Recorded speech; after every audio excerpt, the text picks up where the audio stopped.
Good morning students. बेटा आज हम चैप्टर 9 का शॉर्ट क्वेश्चन नंबर 8 करेंगे।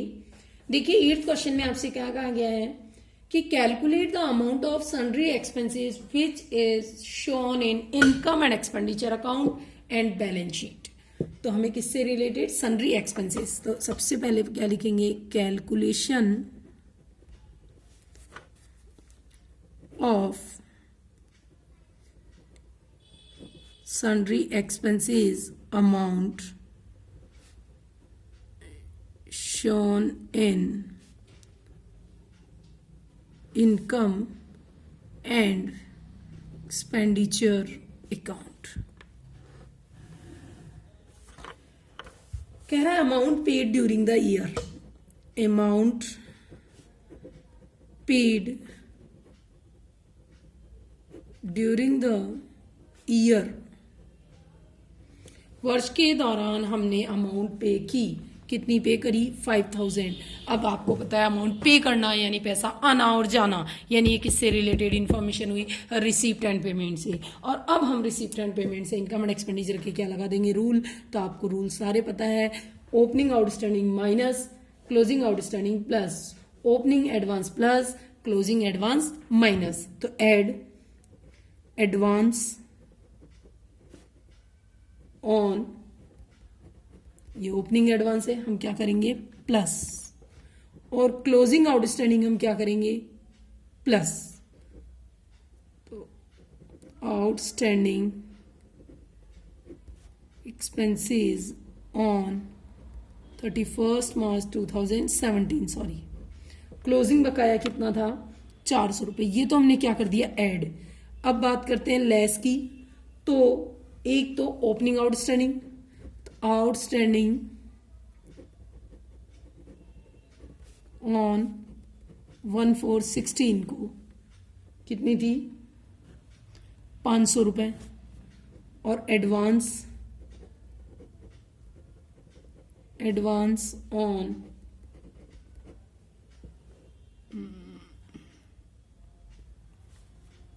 31 मार्च 2017 का एडवांस कितना है? 200 रुपये। इस तरीके से हमारी नेट अमाउंट क्या आ जाएगी? बाहर। तो ये हो गया बेटा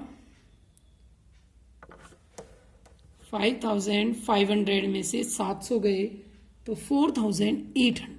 कितना आ जाएगा? 4800। अब हम बना देंगे इसके लिए income and expenditure account for the year ended, for the year ended 31st March 2017। बेटा ये एक्सपेंडिचर साइड, ये income side. To sundry expenses कितना? 4800 ब्रैकेट में लिख देंगे वर्किंग नोट। क्या लिख देंगे? Working note. फिर बनाएंगे हम बैलेंस शीट।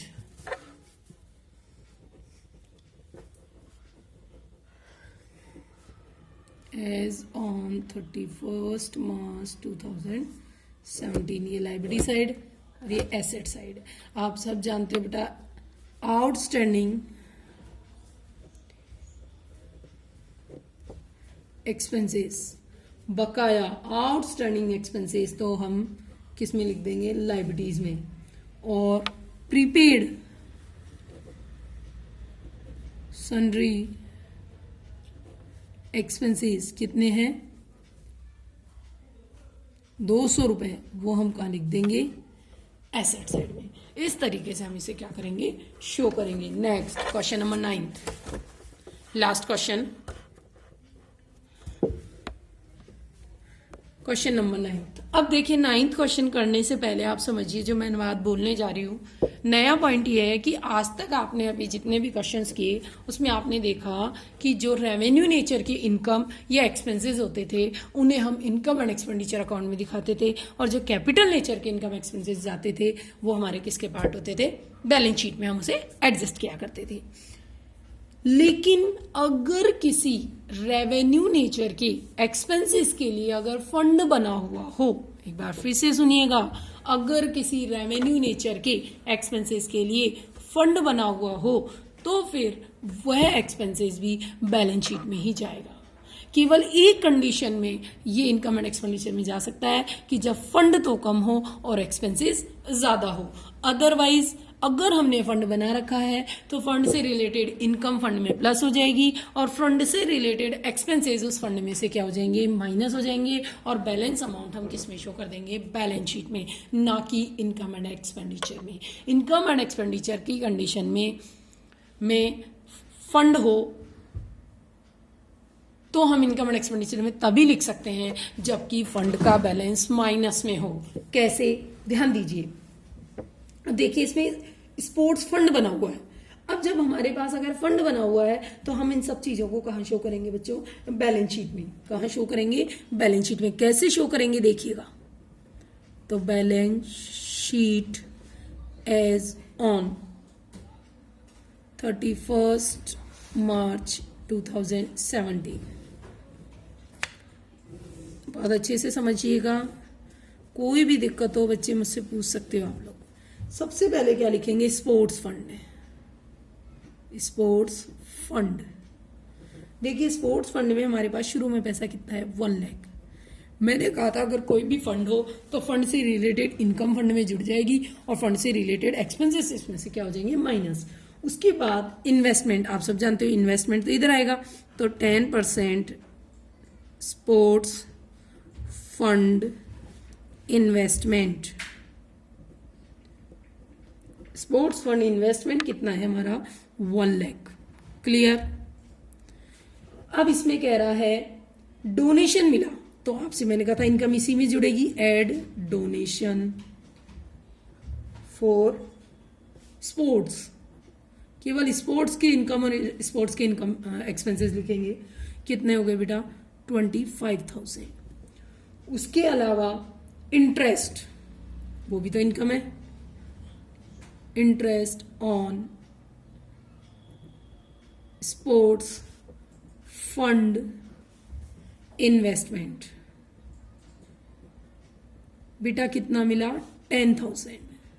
इस मिलने के साथ साथ हम ये भी चेक करेंगे कि मिलना कितना चाहिए था। देखो 1 लाख का 10% कितना मिलना चाहिए था, 10,000, और मिला भी कितना, 10,000। मान लो अगर आपको 8,000 मिलता तो आप 2,000 एक्रूड के नाम से उसे क्या करते, प्लस करते। तो टोटल कितना हो गया बेटा, 1,30,000। अब इससे रिलेटेड एक्सपेंसेस भी बता रहा है, कह रहा है एक्सपेंसेस ऑन स्पोर्ट्स, तो वो हम क्या कर देंगे, less expenses on sports. Sports पे हमने खर्चा कितना कर दिया बच्चों,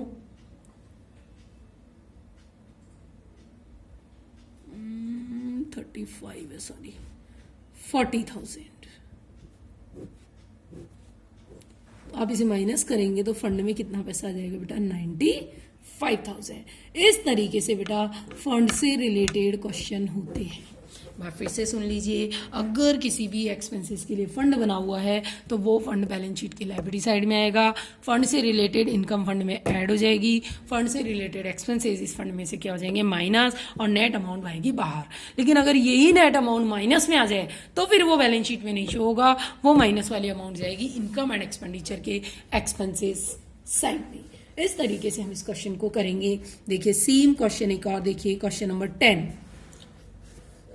इसमें आपसे वो ही कहा है, देखो मेडिकल रिलीफ फंड, अब यहां भी फंड ही है, लेकिन अब यहां देखिए आप, फंड में पैसा कितना है, 250, डोनेशन कितना मिला, 70, और एक्सपेंसेस कितने हो गए, 350, तो ये तो माइनस में है।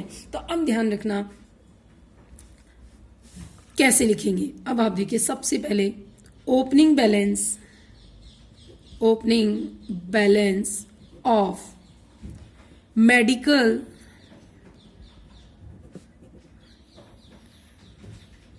Relief fund. Medical relief fund का ओपनिंग बैलेंस कितना है बच्चों, 2,50,000। मैंने कहा था फंड से रिलेटेड इनकम इसमें जुड़ जाएगी और एक्सपेंसेस क्या हो जाएंगे, minus. Add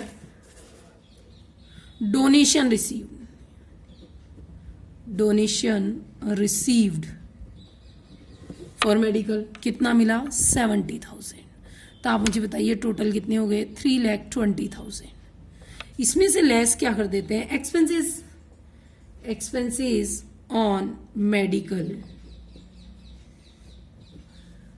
camp.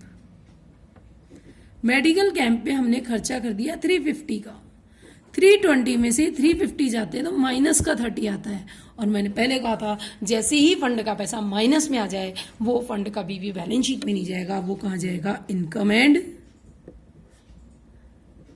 Expenditure account for the year ended 31 मार्च 2017। आप सब जानते हो बच्चों ये साइड होती है हमारी एक्सपेंसेस साइड और ये वाली होगी इनकम साइड। तो आप एक्सपेंसेस में लिखेंगे टू मेडिकल रिलीफ एक्सपेंसेस 30,000। कहाँ से निकाला वर्किंग नोट से।